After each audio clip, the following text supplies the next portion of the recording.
De tresors n'hi ha de molts tipus, però el més important dels tresors és que no s'han de buscar, ells et troben a tu.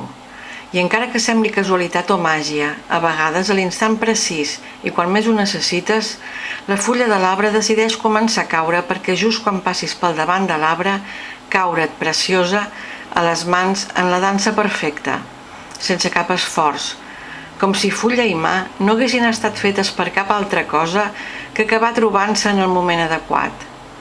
Com tots els instants perfectes que existeixen a la vida, simplement passen.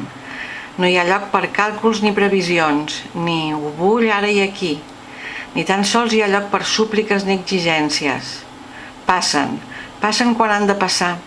Nosaltres tan sols ens hem d'ocupar d'estar receptius i contemplatius, per saber-los apreciar quan apareguin a la nostra vida i disfrutar-los tal i com es mereixen.